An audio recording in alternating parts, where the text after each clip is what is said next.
So we're splitting this one into two parts, but both are really dealing with overlapping triangles. There's two things about overlapping triangles to consider. The first, you're going to do more in the second lesson with, but that's just the idea that when you have triangles that overlap, you probably have multiple sets of triangles. So it's not just like, here's my two triangles, and now I pull them apart, and here's one, here's the other. When you pull them apart, there might be different ways that you could pull them apart to be able to tell different parts of the triangles. Like I said, we'll do that more tomorrow. Today, it's pretty basic. Pull them apart, here's two triangles, what do we know about them? The second thing with triangles that overlap is there's always something that overlaps perfectly about the two triangles.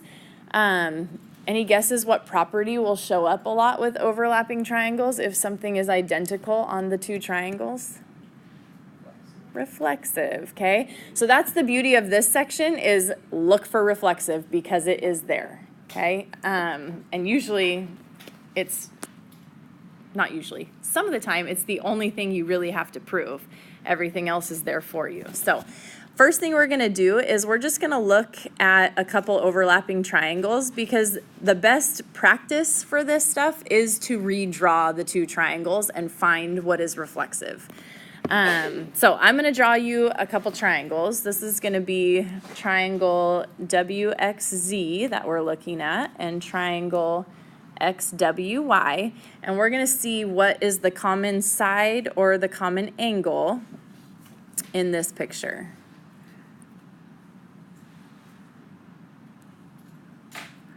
So here's X, Y, Z, and W. Okay, so if we look at the triangles listed here, we said triangle WXZ. So WXZ is this triangle, right? So WXZ. Oops, that's my X, not my W. Okay, the other triangle is triangle XWY. So if you look at XWY, that would be this triangle, which if I draw that separate, would look like this. Okay, the question is, what do those two triangles have perfectly in common? What segment or angle matches up perfectly on those two triangles? WX, right? The segment, this segment right here, is the same segment on both of those triangles, WX and WX. Okay, so we would call that the reflexive property. Those two are congruent, so the overlapping part is segment WX. Okay, I'm going to draw you another picture and see if you can tell me what is overlapping.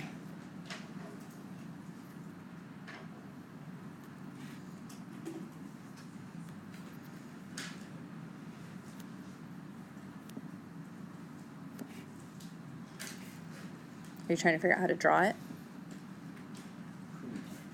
So if you just draw a big V like this, start with that. And then from there, watch real quick. Just take from the top right corner over to here, and then try and do that same one over here. Right? Okay, so in this one, we have two different triangles. We have triangle AED, and we have triangle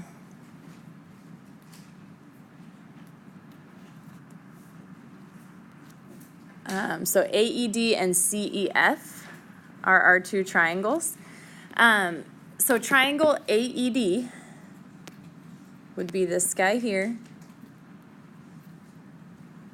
right? CEF, and I'm not going to redraw this one. We'll redraw in the proof more, but for the sake of time, we're just going to look at this one. Can you tell me a segment or an angle that's identical in those two triangles? Where do you see the reflexive property, in other words? Did you have it, Zaire? I think so. What? I know it's E. Right. So it's angle E, right? This right here, that angle is an angle in the purple triangle, and it's an angle in the blue triangle. So the overlap would be angle E. Okay, so you're just looking for an angle or a side that is identical in both. Okay, so it doesn't have to always be a segment. No, it can be a segment or an angle. Okay. Yeah. Oh. Here's the issue that I often see is people go, oh, well, this piece, so FE, is the same on both. But on the blue triangle, on this AED triangle, that's only a portion of the segment. So while it is part of it matches up, it's not the whole thing matches up. So you can't use that segment. It's got to be the angle in this case.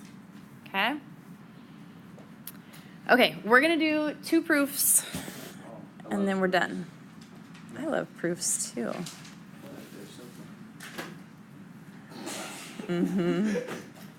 Nice try.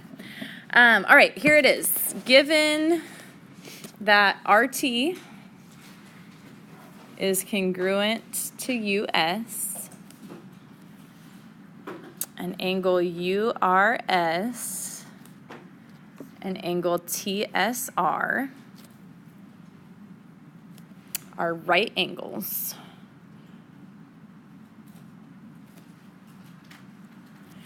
Real quick, before we move on, the fact that they are telling you in the given that you have right angles should get you thinking in a certain direction. Anyone thinking in a certain direction right now? What do you expect to see here? Right angles, which often lead to what? HL, okay? When you're talking about right angles in the given, 99% of the time, you're using HL somewhere, okay? So just look for that because it's typically there. All right, we are going to prove angle T congruent to angle U, and here is our picture.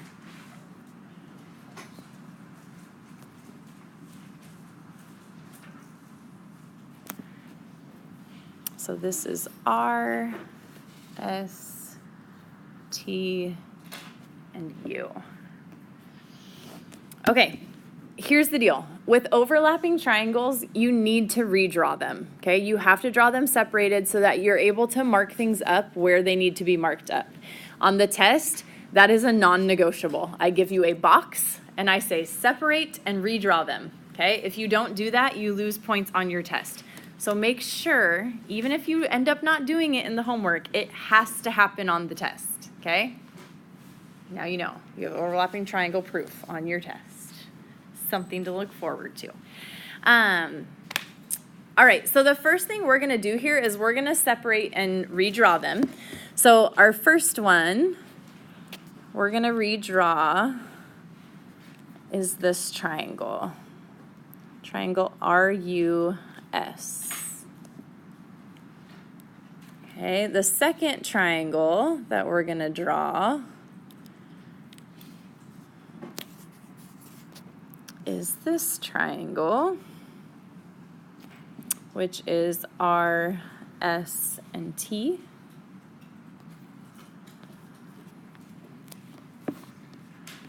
Okay, and then from there we can start marking up what we know.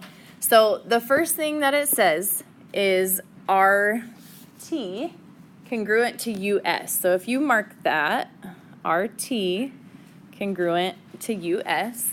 And then it also says that we have right angles. So you're going to mark these guys as right angles. Okay, so that's all of our given information. We're going to start with step 1 of our proof, which would be what? The given. Okay, so we know all that information because it's been given. What should that right angles be leading us to? There's a step in every HL proof that we have to do. What is it? We know they're right angles. We have to know they're what? Definition of right. Definition of a right triangle. So we can say triangle RSU and triangle SRT are right triangles by the definition of a right triangle. Okay, and that will happen in every single HL proof, every one. All right, so if you look at your picture, we've proved we have right triangles, we've proved we have congruent hypotenuses. Is there a leg that we know is congruent? Yeah, Sam. RS to RS. Right, so this is where you're looking for what is the identical thing. In this picture up here, RS is the same on both of them. So RS is congruent to RS. Why?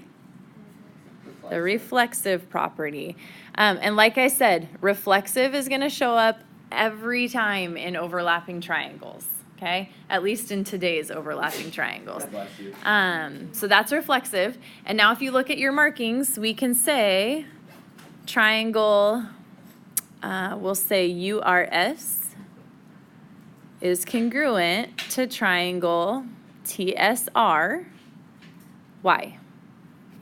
That's HL. Okay, but they asked us to prove the angle's congruent. So they're asking us to prove that angle U and angle T are congruent. How do I know angle T is congruent to angle U?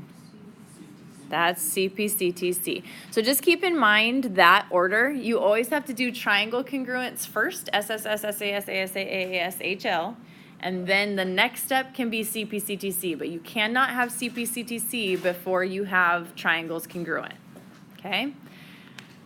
So that would be your full proof. Questions on that?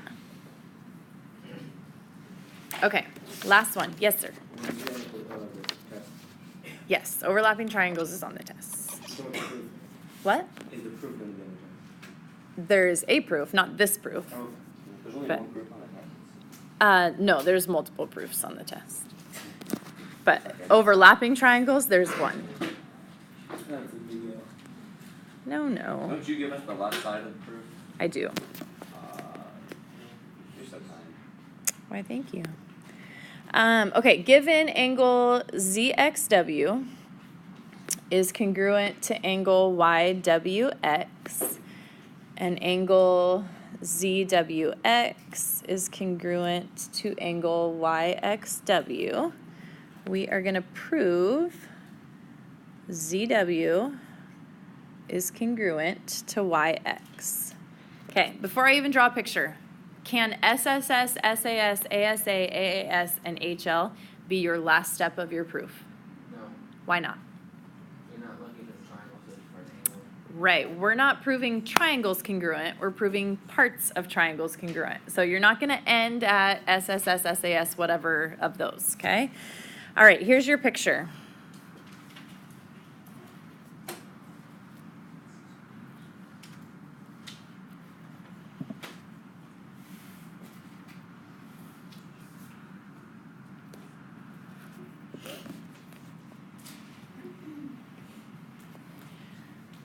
So if you look at what angles they're telling you, that shows you which triangles you're working with. So ZXW and YWX and ZWX and YXW, those angles are parts of these two triangles. So you have this triangle would be WZX, and then your other triangle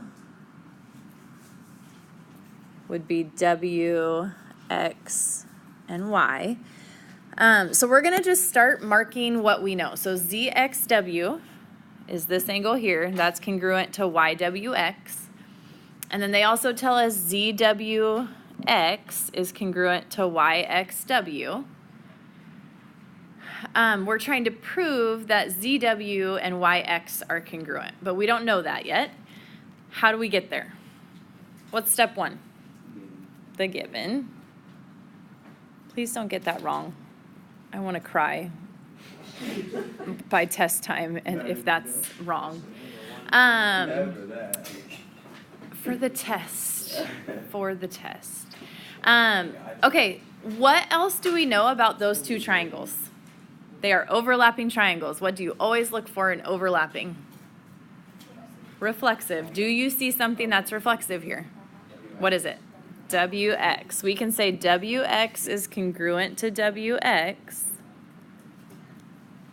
Why? Reflexive. Okay. What can we say next? They're congruent by ASA. So you have angle, side, angle, angle, side, angle. So we can say triangle WZX. Put it away. Away. Okay, well, they're watching you. Yeah, and Denzel was looking at the time at the same time. So WZX and XYW are congruent by angle, side, angle. So then because the triangles are congruent, we know ZW is congruent to YX. Why?